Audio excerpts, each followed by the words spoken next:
So that is the story of Noah's Ark. A couple of years ago, I was in high school. Okay, more than a couple of years ago. Anyway, I was in high school, and I actually won an Iowa State speech contest because of an adaptation that I had created based on Bill Cosby's routine. You've probably heard it between the conversation that took place between the Lord and Noah.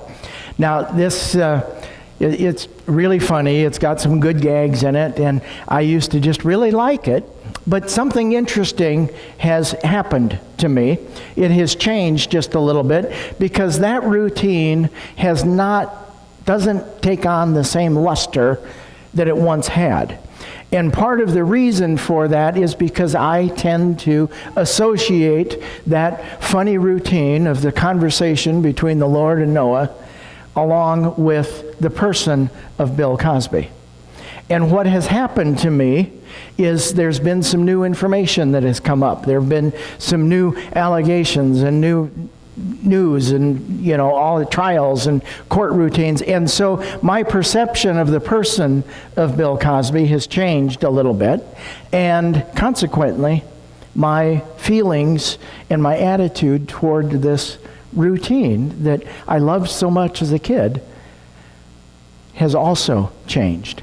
Now, what that is called is a paradigm shift, where the lens where you view something changes because of new information or new ideas or new something that has caused you to switch your feelings or your thought pattern just a little bit about a particular thought or about a particular subject.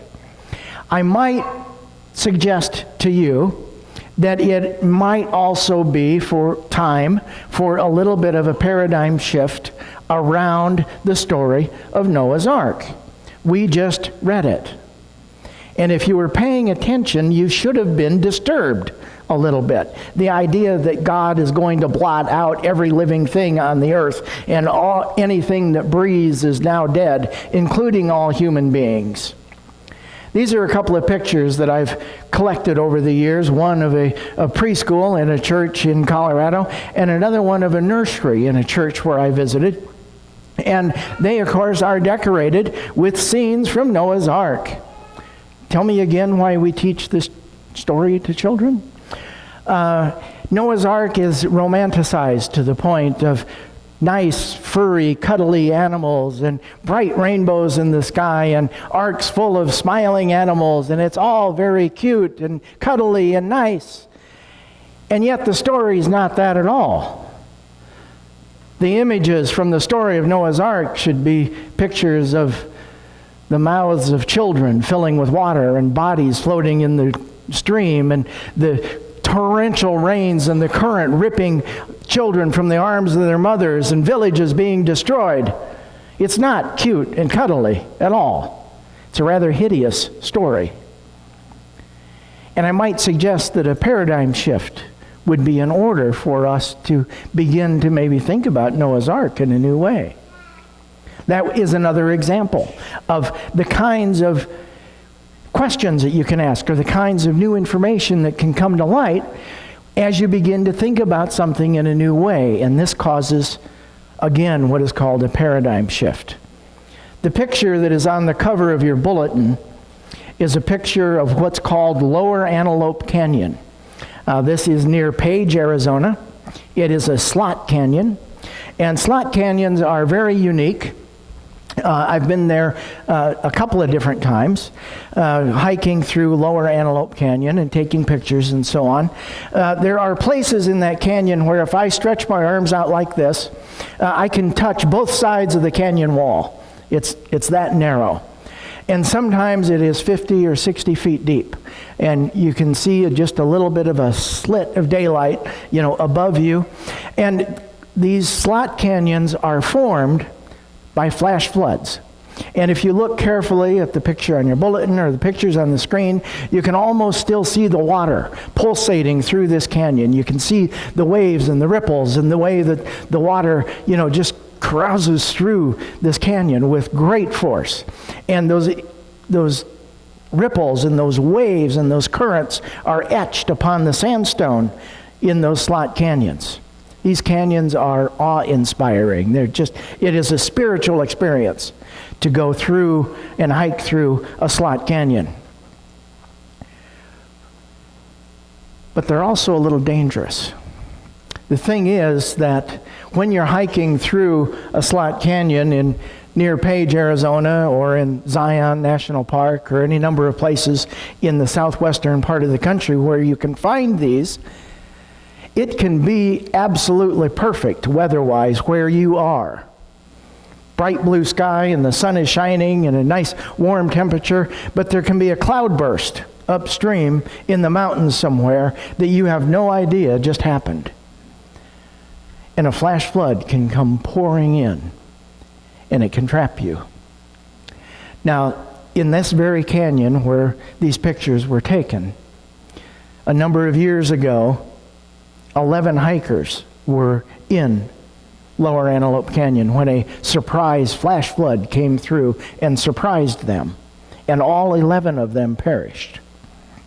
And what happened is it caused a paradigm shift in the way that people began to think about the access to this slot canyon, and they changed some things.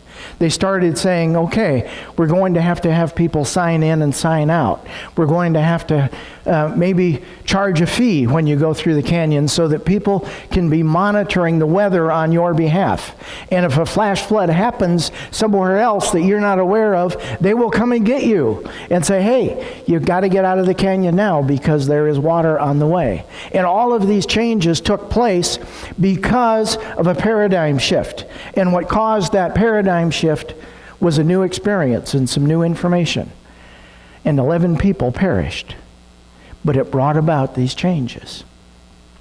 These are all examples of paradigm shifts. Now, even when paradigm changes, that doesn't mean that we necessarily have to abandon everything.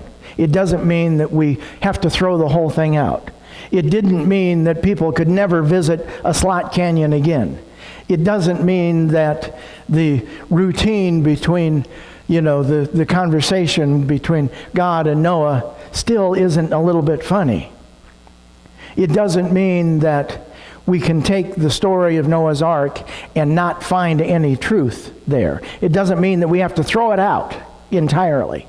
As a matter of fact, we can find some truths in a story like Noah's Ark, even if we experience a paradigm shift. For example, we could say that Noah and his family, they found life through preparation. And you could build an entire sermon series just around that idea of what it means to be prepared and how to prepare and how to be connected with God in that way. You could also talk about a truth that is embedded in that story of Noah's Ark that say storms eventually end in rainbow moments. We all have storms in our lives. We have, emotional storms. We have psychological storms. We have relationship storms. We have occupational storms. We have all kinds of storms in our lives, but storms eventually end in rainbow moments. That's a truth that we could pull out of the story of Noah's Ark. We can also recognize the fact that in ancient times, natural disasters were often attributed to God. And you could talk a little bit about, have we gotten over that or have we not? We could read an insurance policy and find the section that's labeled Acts of God, and have a discussion around that. My point is that just because you experience a paradigm shift doesn't mean that the thing that shift took place about still has value. It's still worth thinking about. What changes is the perspective with how you view it. What changes is your attitudes and the way that you feel about any particular topic. But breaking free of paradigms is hard work. It's uncomfortable work. It can be frustrating work. It can be, it's the last thing in the world that you want to do sometimes. Now, this last week, Cody and I were in Puyallup near Tacoma. And we were at an annual conference, and we spent a good deal of time breaking free of paradigms based on this particular book. Now, I don't think I ever heard the word paradigm the whole time we were there. Did you, Cotty? No, okay. But that's what we were doing. And in this case, this book encourages us to look at the paradigms through which we view other people. Do we view them as obstacles? Do we view them as objects? Do we view them as a means to an end where we can use them to accomplish a certain task? And the book is set up in kind of a story of people that have different experiences with one another, and how those experiences change as more information is introduced. But the point is that those paradigms were being challenged. Those paradigms with how we think about someone that is definitely the other faith tradition, the other skin color, the other nationality, and even the other political party, or the other gender, the other orientation, all kinds of other people. And we view those with certain paradigms. And changing paradigms is hard work. So how can we bring people of different paradigms together? How can we have some unity? How can we draw people together? What is it that brings an understanding of a new paradigm, where people can gather around and say, oh, I'm beginning to understand, I'm beginning to see, I'm beginning to have that experience of seeing things in a new way. And the one thing that is consistent with Bill Cosby or the Slot Canyons or the story of Noah's Ark, anytime there's a shift of your paradigm, it's information. You begin to learn a little bit more. You begin to become aware of things that you were not aware of before. And through that process of gleaning information out of your experience, you then experience a shift in paradigms. Now, people have been going through this for centuries, for millennia. And it's worth, I think, understanding, it's worth recognizing that 2,000 years ago, Jesus himself did not seek to start a new religion. I don't know if you've ever thought about it that way or not, but Jesus was a Jew. And the people that he was speaking to primarily were Jewish. The word Christianity never left the words, never left Jesus' lips. It's the Apostle Paul that really invented Christianity. But what Jesus did seek to do is Jesus sought to bring a new paradigm to ancient Judaism. That's what he was doing. He was talking to the priests and the scribes and the Pharisees and the rabbis and saying, hey, have you ever looked at it this way? Have you ever thought about this? And the whole ministry of Jesus, even to the individual level, was all about a paradigm shift. It was all about looking at something in a new way. When Jesus loved to turn things upside down, he said the first will be last and the last will be first, and the rich will be poor and the poor are going to be rich. Those are all paradigm shifting comments and ways of seeing. Now, since Jesus' time, we've had a number of paradigm shifts that we've had to struggle with. I wasn't alive when people were clinging to horse and buggy, and they wanted to, keep their horse and buggy, and they thought that it was the best mode of transportation that was available, and they resisted the automobile and those spitting, sputtering internal combustion engines that were dirty and smelly, and why would you ever want that? A horse is so much more reliable. But we got through that paradigm shift, didn't we? Now, something that you can maybe relate to, I don't know. I'm currently struggling with a paradigm shift with my cell phone. And it never seems to do the things that you want it to do. It never seems to work just the way that you want it to.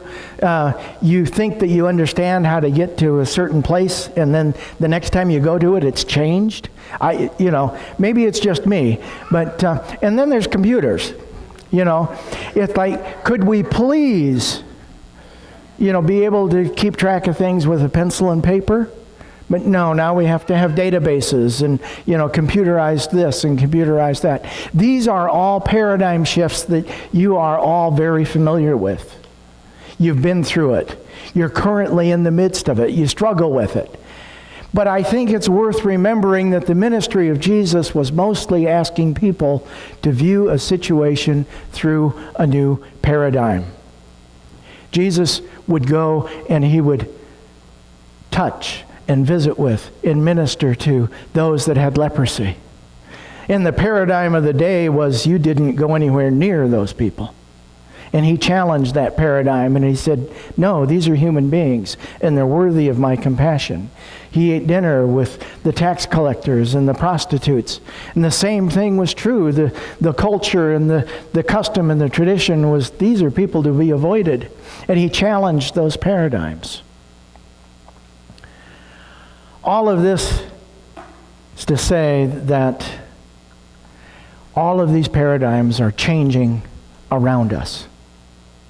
There has been a tremendous amount of paradigm shifting that has had to take place during your lifetime and mine. And yet, for the most part, we do church the same way that we've been doing it since 1703. Or whenever John Wesley was born, I'm not sure. But point is that we're at a crossroads. We are at an absolute axis point, both this church locally and the church universal. There are some paradigm shifts that have to take place. And part of a paradigm shift means that you need to educate yourself. You need to gather that new information. You need to find out what it is that is attracting people and what it is that is driving people away. We have to find new ways of interpreting what it means to be the church, new ways of finding ways to connect with the community and to put what is considered to be the good news out there for people to gather and come and receive the kind of support and nurture that you have all discovered. It is a paradigm shift that is going to be hard work. It's going to be frustrating. It's not going to be easy, but it's absolutely necessary. And we have a great example in the person of Jesus, because that's what he was all about. That was the ministry of Jesus. And if we're going to call ourselves followers of Christ, we can follow in those same footsteps, bringing about, ushering in a new paradigm. And that, of course, is food for thought. Amen.